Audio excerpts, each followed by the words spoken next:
सोई हित बंधु मोहि भाव। संत कबीर कहते हैं, वही मुझे भाई और बंधु, सखा और मित्र अच्छा लगता है। कौन? वह जो मुझे कभी गलत पथ पर जाते हुए देखकर, समझाकर, डांटकर, फटकार कर, अनुशासित करके, फुसला कर सही पथ पर वापस ले आता है। वो भाई मुझे अच्छा लगता है। वही सखा, वही मेरा मित्र अच्छा मित्र है। कि मैं भूल से कुसंगत में पड़कर गलतियां करने जा रहा था और उसने मुझको मोड़कर, समझाकर फिर से सही रास्ता बता दिया। वो भाई मुझे अच्छा लगता है और उसे ही मैं भाई मानता हूं। वही मित्र है। संसार में अधिकतर तो मित्र ही आपको गलत पथ पर ले जाता है। मित्र से अगर आप बच जाएं तो आप जैसे चल रहे हैं वैसे चले तो सही रास्ते पर है। लेकिन ज़्यादातर मित्रों ने ही आपके जीवन को बर्बाद किया है। जैसा मित्र मिल गया वैसा चरित्र बन गया। और ज़्यादातर लोग गलत लोगों को मित्र बनाते हैं। शराबी को मित्र बना देंगे, बेविचारी को मित्र बना देंगे, चुट्टा को मित्र बना देंगे, कपटी को मित्र बना लेंगे कि दोनों मिलके डबल कपट करेंगे कहीं। गलती करने वाले से मित्रता लोग ज़्यादा जोड़ते हैं। मैं शुरू से यही देख रहा हूँ। संत नहीं बना था तब भी और संत बन गया तब भी। आप अगर कुत्ता पालोगे ना, दूध खिलाओ, खीर खिलाओ, पूड़ी रोटी भात दाल सब खिलाओ, खा लेगा। लेकिन जहां टट्टी देखेगा ना उधर लपक जाएगा तुरंत। जहां हड्डी पड़ी हुई देखेगा उधर दौड़ जाएगा। कहीं मुर्दा पड़ा हो, कहीं मांस पड़ा हो। तो ऐसे जिसका संस्कार जैसा होता है वो उसी तरह के लोगों की तरफ खिंच जाता है, आकर्षित होता है और उन्हीं से दोस्ती बनाता है। और हड्डी चूसता रहता है, गंदगी खाता रहता है, उसी में पड़ा रहता है। अब आप विचार करेंगे, जैसे हाई कोर्ट के एडवोकेट हैं, इन्होंने गुरु मंत्र लिया, गुरु ढूंढा।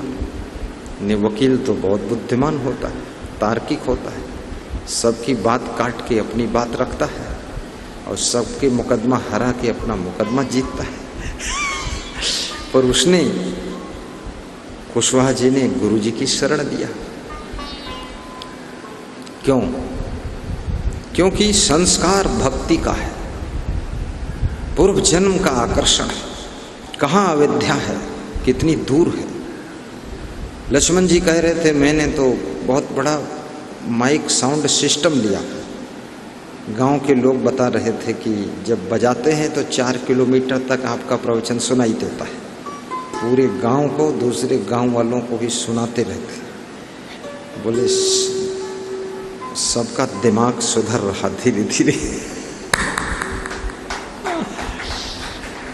भक्त को प्रचारक भक्त बनना चाहिए, डेड बॉडी भक्त नहीं होना चाहिए।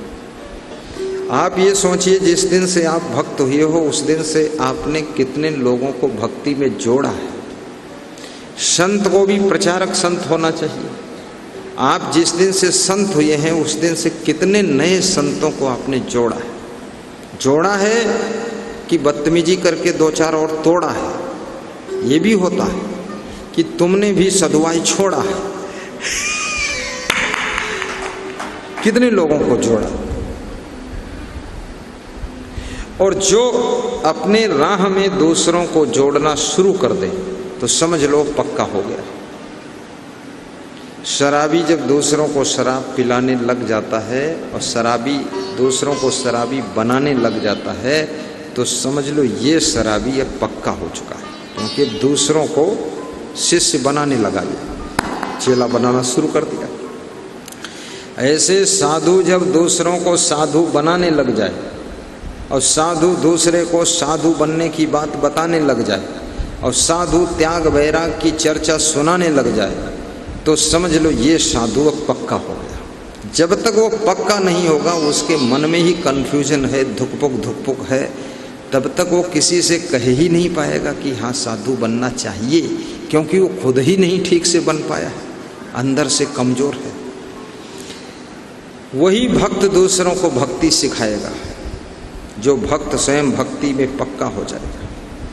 अगर वो पक्का नहीं है, कच्चा है, ऐसे ज्यों त्यों लगा हुआ है, मालगाड़ी में डब्बा जैसे जुड़ा हुआ है, खड़बड़ खड़बड़ खींचता हुआ जा रहा है, तो वो कोई किसी दूसरे डब्बे को खींच नहीं पाएगा। लेकिन जिस दिन वो दूसरे डिब्बे को खींचने की ताकत आ गई तो वो डब्बा भी इंजन बन चुका है, इसलिए 4 डिब्बे और खींच रहा है और 15 डिब्बे लेकर के अयोध्या से कबीर धाम आ गया। इसलिए दूसरों को जोड़ना, और तुम्हारे साथ अगर कोई ना जुड़े, इसका मतलब तुम प्रभावशाली भक्ति नहीं कर पा रहे, तुम्हारे अंदर प्रभावशाली साधुता नहीं है। अन्यथा तुम्हारे साथ जुड़ते क्यों नहीं? शराबी के साथ शराबी जुड़ जाते हैं, जुआरी के साथ जुआ खेलने वाले जुड़ जाते हैं, खिलाड़ी के साथ खिलाड़ी वाले जुड़ जाते हैं, चोट्टन के साथ चोट्टा जुड़ जाते हैं, झुट्ठा के साथ झुट्ठा जुड़ जाते हैं, और तुम्हारे साथ कोई जुड़ ही नहीं रहा। इसका मतलब क्या है? तुम्हारे में ही कुछ गड़बड़ है, कमजोरी। क्यों नहीं जुड़ रहे लोग? भगवान श्री कृष्ण मथुरा वृंदावन छोड़ करके, नंद बाबा का गांव छोड़ करके द्वारिका चले गए, वहां सबको जोड़ दिया। भगवान श्री राम अयोध्या छोड़ करके वनवास गए, वनवास में सबको जोड़ दिया, रामादल तैयार हो गया, उनके सत्संग के मार्ग पर चलने वाले सब रेडी हो गए। जिस कार्य को तुम करते हो, जिस पथ पर तुम चलते हो, उस पथ पर दूसरे कोई चलने वाले तैयार नहीं हो रहे हैं, इसका मतलब क्या हुआ? कैसे नहीं चलते हैं लोग?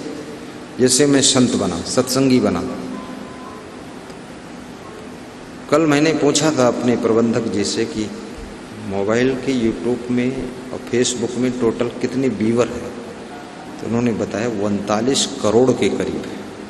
अब इतने लोग जुड़े हैं पूरे विश्व में।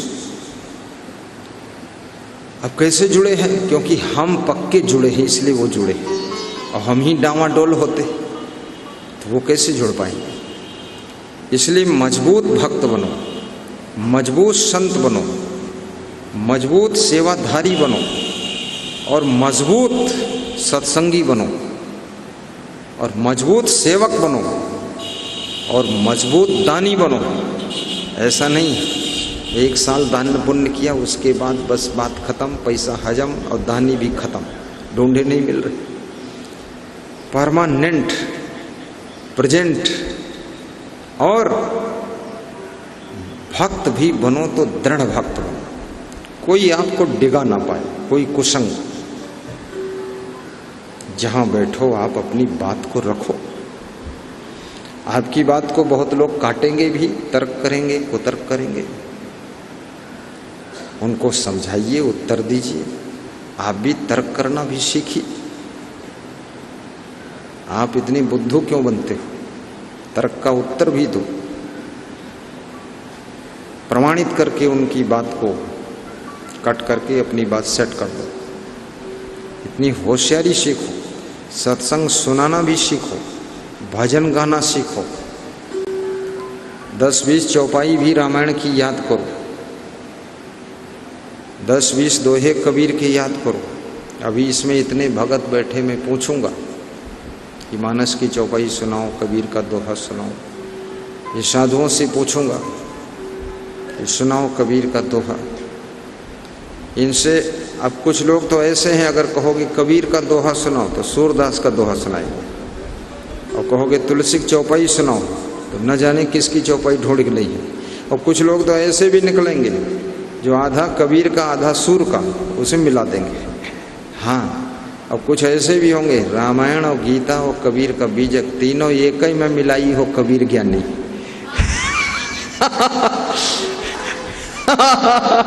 ऐसे भी लोग हैं, कुछ याद ही नहीं है किसका दोहा, किसकी चौपाई है ये। स्मरण शक्ति पर जोर डालोगे ना तो आपकी मेमोरी बढ़ेगी। और मेमोरी को स्ट्रांग करना चाहते हो, भरपेट भोजन मत कीजिए, चिंता और टेंशन मत कीजिए। मेमोरी को स्ट्रांग करना चाहते हो, दिन भर में 4-5 बार हंस दीजिए जोर से ठहाका मारकर। टेंशन में बैठे रहोगे मेमोरी वीक हो जाएगी। मेमोरी डेवलप करना चाहते हो तो व्यायाम कीजिए, योगा कीजिए। माटी के धौंधा बनकर सुबह शाम तक बैठे मत रहो। कितने लोग मेमोरी वीक हो, चाहे पूरी खोपड़ी वीक हो जाए और चाहे पेट हो पीठ सब वीक हो जाए, लेकिन न व्यायाम करेंगे न प्राणायाम करेंगे, और जब खाएंगे तो कुंभकर्ण को भी पछाड़ देंगे। और अपना नाम कोई पूछेगा तो बोले पुराना नाम तो शिव कुमार है, लेकिन अब वर्तमान में कुंभकर्ण हम हैं। खूब सोना है, खूब खाना है, पूरे भालू हो जाओगे, भालूनाथ। ढोलम ढोल, पोलम पोल, खोलम खोल, कुछ रह नहीं जाएगी बुद्धि उद्धि। इसलिए व्यायाम करना अनिवार्य है। जितनी ज्यादा तुम मेहनत करोगे, वृद्धावस्था तक तुम्हारा शरीर भी मजबूत रहेगा। नहीं तो 70 साल की उम्र के बाद घिसटना शुरू हो जाएगा। फिर बस चिल्लाते रहोगे खाट पर पड़े पड़े, है दर्द बहुत है, दर्द बहुत है, उठा लो उठा लो, बिठा लो बिठा लो, बस कांपते रहो। पूरे घर को तुम तबाह कर दोगे। मैं गुजरात गया था। गुजरात बाबा कहाँ गए थे? गुजरात, रावपुरा गांव। चलो नाम नहीं बताना था, बोल गया मैं। तो एक सज्जन की माँ को उनके दोनों बेटे उठाते थे। एक इधर कंधा लगाता, दूसरा उधर कंधा लगाता, और लेकर जब चलते तो माँ जो है दोनों के गर्दन पर मुक्का मारती थी ऐसे ऐसे। मैं बैठा था वहीं देख रहा था। तो हमने कहा ये क्या कर रही है? तो हमने पूछा वो उनके लड़कों से, ये मुक्का क्यों मारती? बोले ये रोज मारती है। तो हमने कहा तुम मरवाते क्यों हो? बोले माँ है, बचपन में हमने इसको जितने मुक्का मारा है अज्ञान में, उसका बदला चल रहा है। जब पूरा खाता हो जाएगा तो मुक्का बंद हो जाएगा। तो मैंने उस लेडीज से पूछा तुम मुक्का क्यों मारती हो? बोले गुस्सा बहुत आती है। क्यों गुस्सा आती? बोले बीपी हाई है। बीपी क्यों हाई? बोले तबीयत खराब। तबीयत क्या खराब? बोले लकवा अटैक। लकवा अटैक क्यों हुआ? बोले बहुत तर्क मत करो, नहीं 2 मुक्का तुम्हारी तरफ चला दी। बहुत गुस्सई लोग हैं, क्रोधी। तो मैं तो थोड़ा हंसने वाला हूँ, जोर से हंसा। मेरे को क्या करना, खूब मुक्का चलाओ, धक्का चलाओ, छक्का चलाओ, हुक्का चलाओ, झेलोगे खुद ही। वृद्धावस्था में, अस्वस्थ अवस्था में, कमजोर दशा में जो तुम्हारे बेटे बहू सेवा कर रहे हैं उनको धन्यवाद देना चाहिए। उन पे मुक्का नहीं चलाना चाहिए, उनसे प्रेम करना चाहिए। लेकिन यदि उनका दिमाग अपसेट है और कभी मुक्का चलाते हैं तो उनका मुक्का भी सह करके उनकी सेवा कर देना चाहिए। क्योंकि अब माइंड काम नहीं करता है, इसलिए थोड़ा गम खा करके, मुक्का खा करके, धक्का खा करके, गाली खा करके सेवा कर देना चाहिए। क्योंकि वृद्ध और बालक दोनों का मन और शरीर सब कमजोर हो जाता है। बालक को भी क्षमा करना चाहिए और वृद्ध को भी क्षमा कर देना चाहिए। बालक कभी क्षमा नहीं मांग सकता है, क्षमा मांगने भर का भी उसको ज्ञान नहीं है। वृद्ध भी क्षमा नहीं मांग सकता है, क्योंकि अब बुढ़ापे में इसको समझ नहीं, इसलिए बिना क्षमा मांगे दोनों को क्षमा कर दो। और अगर बिना क्षमा मांगे तुम क्षमा करते हो तो ये क्षमा तीर्थ का फल देती है। क्षमा तीर्थम, दया तीर्थम, सेवा तीर्थम,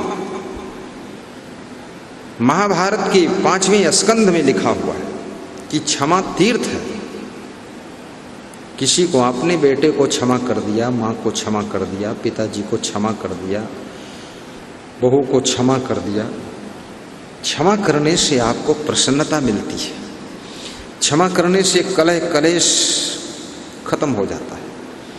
क्षमा कर देने से प्रेम बना रहता है। क्षमा कर देने से अपने घर का संगठन बना रहता है। आप जैसा संसार में कोई नहीं, ना ना, आप समान नहीं, आपके समान आप हैं। एक गाय जैसी दुनिया में दूसरी गाय नहीं है। सामान तो हो सकता है, एक सामान जैसा दूसरा सामान, वो उसी सांचे में ढला है।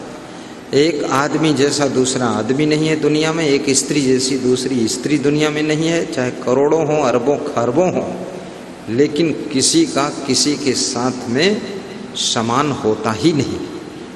एक साधु जैसा दूसरा साधु नहीं मिलेगा।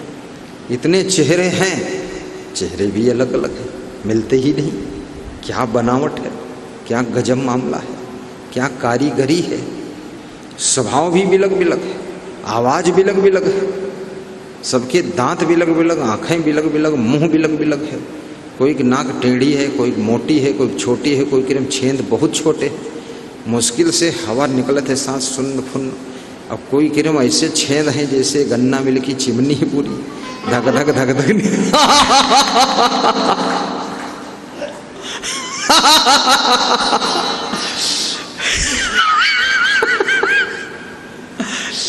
अब इसमें तुम्हारी क्या गलती है? पूर्व जन्म का जैसा कर्म था, पुण्य था, पाप था, वैसा शरीर ढांचा पांचा सब मिल गया। ये शरीर भले आपका कम सुंदर भी हो, लेकिन मन सुंदर रहना चाहिए। वाणी सुंदर, विचार सुंदर, कर्म सुंदर, स्वभाव सुंदर, फिर शरीर की सुंदरता तो नगण्य हो जाती है। क्योंकि स्वभाव की सुंदरता शरीर की बदसूरती के ऊपर पर्दा डाल देती है।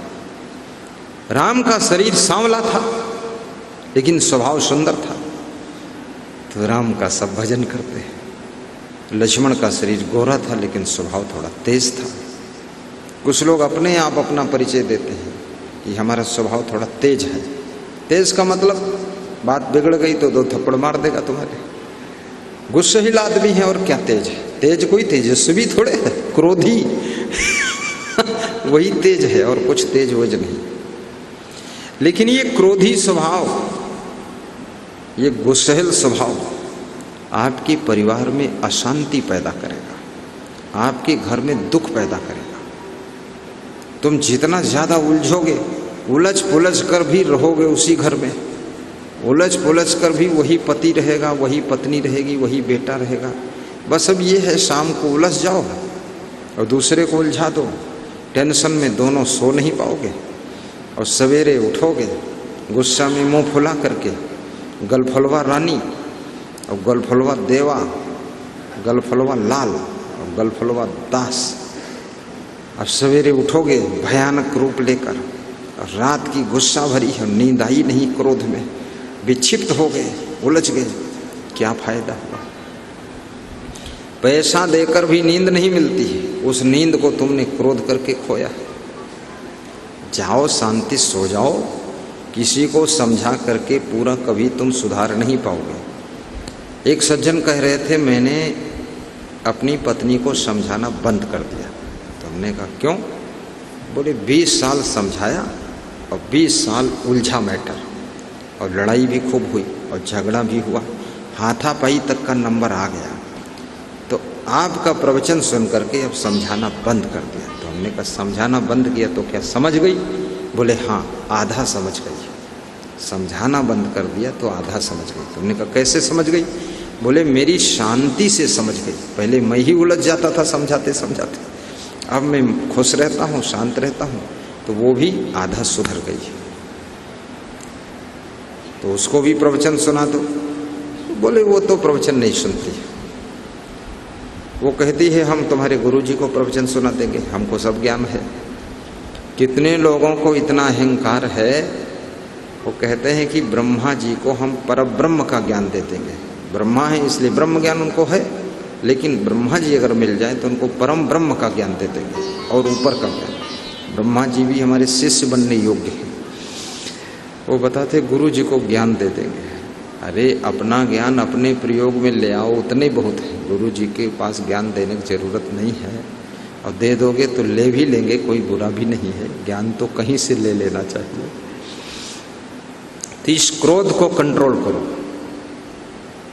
ये गुस्सा आपके जीवन की उन्नति में बहुत बड़ा बाधक तत्व है, ये क्रोध।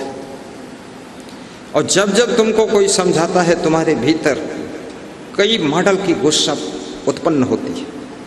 तुम कुछ नहीं बोलोगे, लेकिन भीतर आ गया, हमका ब्यार ब्यार समझावत है, सबके बीच में समझाइन हमारी इज्जत ले डरे।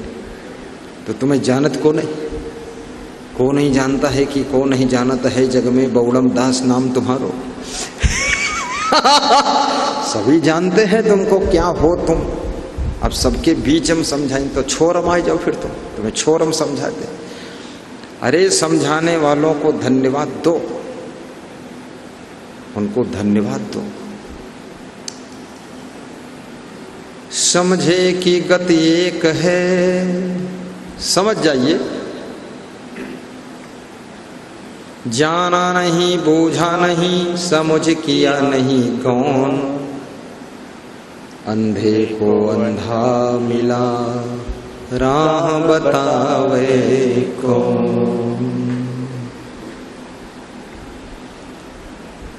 समझ बूझ जड़ होई रहे, बल तज निर्बल होए।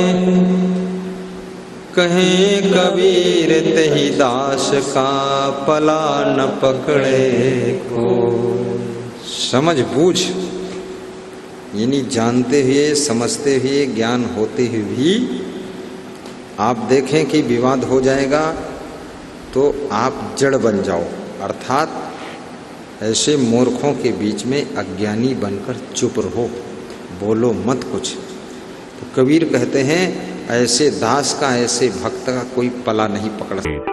पिछले 5 वर्षों में लगातार अपनी बेहतरीन औषधियों के द्वारा 1 लाख से अधिक लोग जो दर्द से बेचैन थे, उनका घुटना दर्द, कमर दर्द, जोड़ों के दर्द को ठीक किया है। आगे हमारा यह प्रयास अनवरत जारी है। आप बिना किसी ऑपरेशन के अपना घुटना दर्द, कमर दर्द व जोड़ों के दर्द को आयुर्वेद की सर्वश्रेष्ठ औषधियों के द्वारा ठीक किया जा सके। इसलिए आज ही आप अपने किसी भी प्रकार के घुटने दर्द को ठीक करने के लिए श्री च्यवन आयुर्वेद की औषधियों को अपने घर पर होम डिलीवरी के लिए संपर्क करें। आज ही ऑर्डर करें श्री च्यवन के अचूक औषधियों को। आप हमसे इन नंबरों पर संपर्क कर सकते हैं 7714599999, 7716755555। श्री च्यवन आयुर्वेद।